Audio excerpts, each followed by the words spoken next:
Halo teman-teman, bertemu lagi dengan kelompok 1.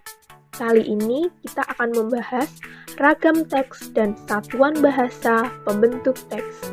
Yuk kita bahas. Nah, yang kita bahas itu apa saja sih? Yang pertama, ada ragam teks. Kedua, pembentuk teks kalimat. Ketiga, pembentuk teks bahasa. Ragam teks. Ragam teks merupakan macam atau jenis teks yang berupa kata-kata asli pengarang, bahan tertulis untuk dasar memberikan pelajaran, berpidato, dan sebagainya. Menurut para ahli Nurdiantoro, ragam teks adalah macam atau tipe teks yang memiliki karakteristik umum. Menurut Michel, ragam teks merupakan kategori pengelompokan teks yang berdasarkan isi dan bentuk. Terdiri atas: pertama, teks faktual, kedua, teks cerita, ketiga, teks tanggapan, keempat, teks normatif. Nah, untuk teks faktual sendiri adalah teks yang berisi suatu kejadian yang bersifat nyata, benar-benar terjadi, tetapi tidak terikat dengan waktu. Dengan kata lain, suatu kejadian yang faktual bisa terjadi di masa lalu ataupun masa sekarang. Menurut Mahsun, teks genre faktual dapat dibedakan menjadi dua jenis, yaitu teks deskripsi dan teks prosedur atau arahan. Teks deskripsi adalah teks yang memiliki tujuan sosial untuk menggambarkan suatu objek atau benda secara individual berdasarkan diri individunya. Struktur teks A. Pernyataan umum, pernyataan yang menggambarkan tentang objek yang akan dideskripsikan. B. Uraian dan penjelasan secara detail mengenai topik yang dibahas. Menurut Mahsun 2018, prosedur adalah teks yang memiliki tujuan sosial untuk mengarahkan atau mengajarkan tentang langkah-langkah yang telah ditentukan, memberikan penekangan pada langkah-langkah yang melakukan suatu tindakan atau pekerjaan.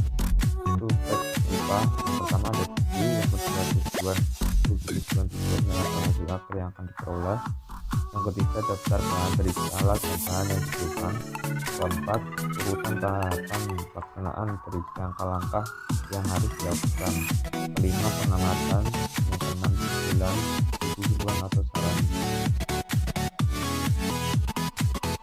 Teks tanggapan adalah teks yang berisi sambutan atau tanggapan terhadap ucapan, ide, komentar, dan sebagainya, dan apa yang diterima oleh peserta, bayangan dan angan-angan. Teks ini dapat dibedakan menjadi dua teks, yaitu teks posisi dan teks eksplanasi. Teks eksposisi adalah jenis teks yang berfungsi untuk mengungkapkan gagasan atau mengunggulkan suatu berdasarkan argumentasi yang kuat. Teks ini berisi paparan gagasan atau usulan sesuatu yang bersifat pribadi. Teks ini bertujuan agar pembaca mendapat informasi dan pemahaman konsep dengan sangat jelas. Ini sering juga disebut sebagai teks argumentasi satu isi, Wiratnya 2014.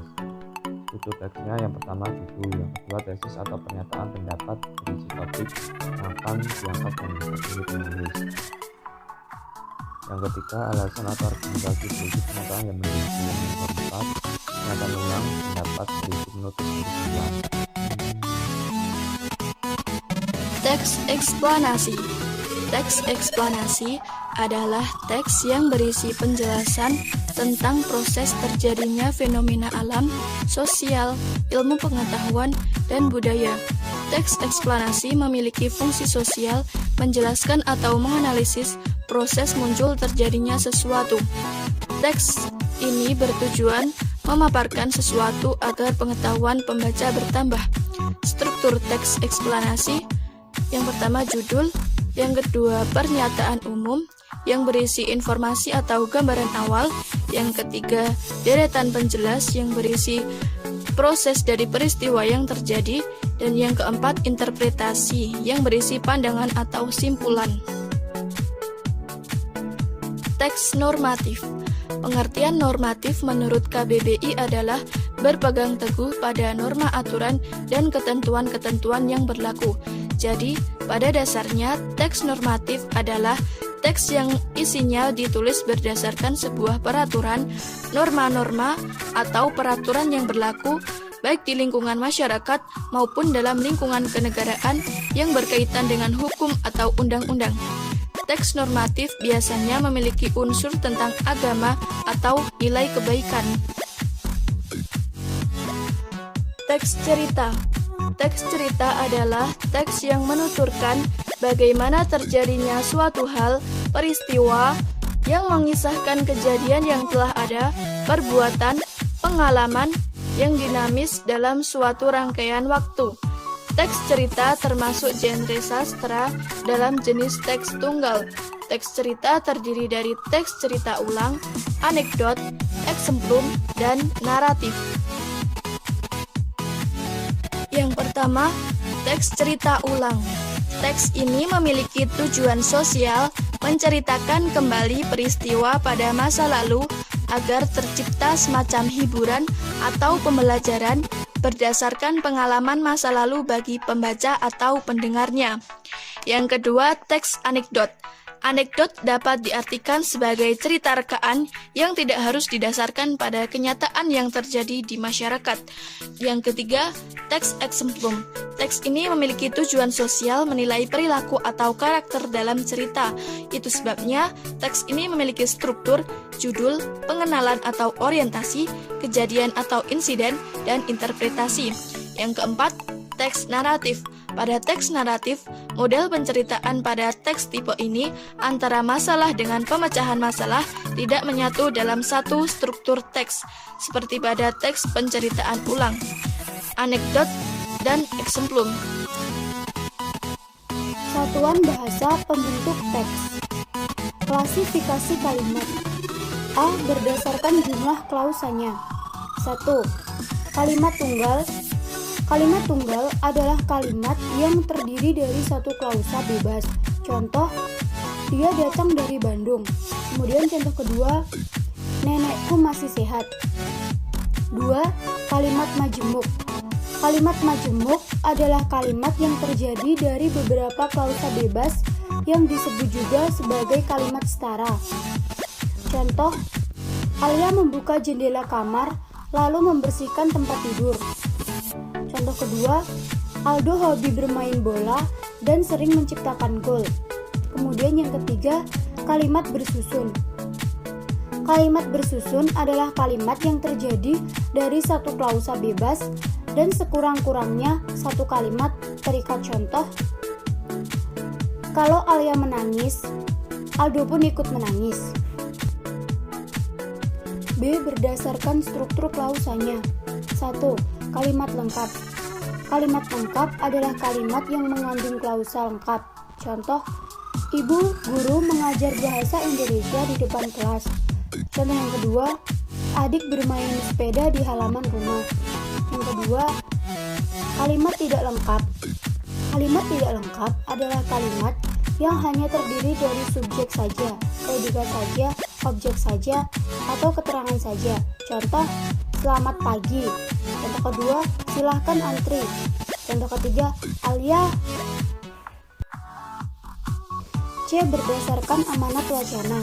1. Kalimat deklaratif.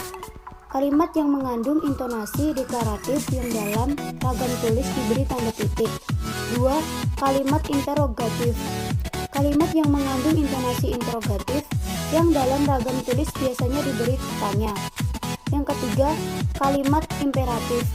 Kalimat yang mengandung intonasi imperatif yang dalam ragam tulis biasanya diberi tanda seru. Keempat, kalimat aditif. Kalimat terikat yang memberikan keterangan tambahan pada kalimat pernyataan. Contoh, sedangkan bulan Mei, terang hujan tidak ada. Kelima, kalimat responsif. Kalimat terikat yang berhubungan dengan pernyataan yang mendahulunya. Contoh, tadi malam. Keenam, kalimat interjektif. Kalimat seruan yang mengungkapkan perasaan. Contoh, wah ini baru namanya penampilan.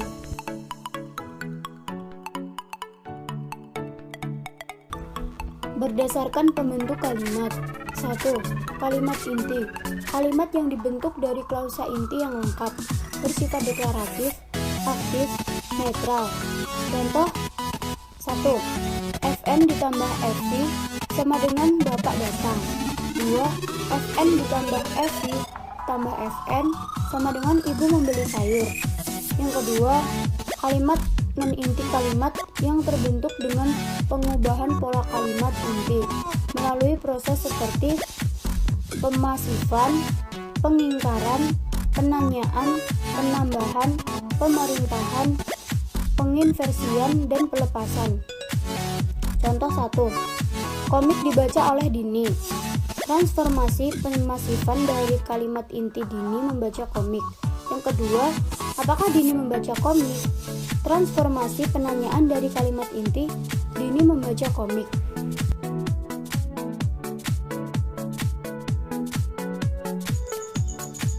Berdasarkan jenis klausa. Yang pertama, kalimat verbal, yaitu kalimat yang dibentuk dari klausa verbal. Contoh, Alia menulis surat. Ibu bertamu ke rumah bibi. Yang kedua, kalimat nonverbal adalah kalimat yang dibentuk oleh klausa nonverbal. Contoh, nenekku pensiunan guru. Mereka di kamar depan.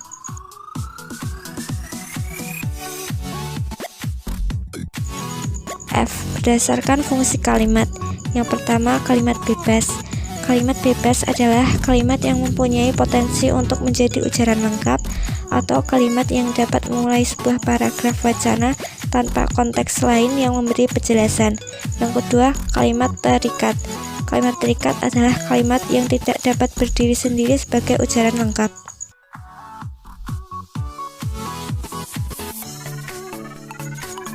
Pembentuk teks atau paragraf. Paragraf adalah satuan gagasan dalam bagian suatu wacana yang dibentuk oleh kalimat-kalimat yang saling berhubungan dalam mengusung satu pokok pembahasan. Secara umum, paragraf dibentuk oleh unsur gagasan pokok dan gagasan penjelas. Selain itu, ada unsur yang disebut kalimat utama dan kalimat penjelas.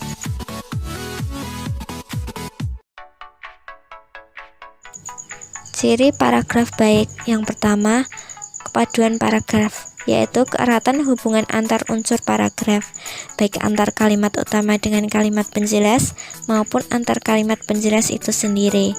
Kepaduan mencakup dua hal, yaitu kepaduan isi dan kepaduan bentuk. Yang kedua, kesatuan paragraf. Kesatuan paragraf adalah bagian karangan yang terdiri dari beberapa kalimat yang berkaitan secara utuh, padu, dan membentuk satu kesatuan pikiran. Yang ketiga, kelengkapan paragraf yang baik harus memiliki unsur-unsur paragraf yang lengkap, seperti gagasan pokok, kalimat utama, dan kalimat penjelas. Yang keempat, ketepatan pemilihan kata. Pemilihan kata harus sesuai dengan situasi dan kondisi pemakainya. Sebagai contoh, kata dia tidak dapat digunakan untuk orang yang lebih tua, melainkan kata yang tepat adalah beliau. Jenis-jenis paragraf berdasarkan letak. Yang pertama, deduktif, yaitu paragraf yang gagasan pokoknya terletak di awal paragraf. Yang kedua, induktif, yaitu paragraf yang gagasan pokoknya terletak di akhir paragraf. Dan yang terakhir, kombinasi, yaitu paragraf yang gagasan pokoknya terletak di awal dan akhir paragraf.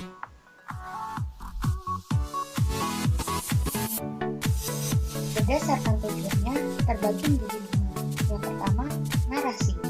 Paragraf ini bersifat menceritakan suatu hal secara kronologis. Yang kedua, eksposisi. Paragraf yang isinya berupa penjelasan untuk memaparkan fakta-fakta yang ada. Yang ketiga, argumentasi. Paragraf yang bertujuan memberikan pandangan kepada para penulis ini tidak hanya menyajikan dari sang penulis terhadap suatu berita atau isu tertentu. Perbedaannya, kalimat-kalimat yang isinya bertujuan untuk mempengaruhi pembaca. 4. Deskriptif. Paragraf ini bertujuan membuat pembaca dapat merasakan ataupun membayangkan hal yang fakta ataupun isu permasalahan dalam isinya, namun juga memberikan pendapat-pendapat dari sang penulis. Terakhir, ada persuasi. Paragraf persuasi biasanya menghasilkan pendapat-pendapat yang dideskripsikan secara jelas dan lengkap, seolah-olah pembaca dapat melihat, mendengar, ataupun mencipta objek yang diceritakan.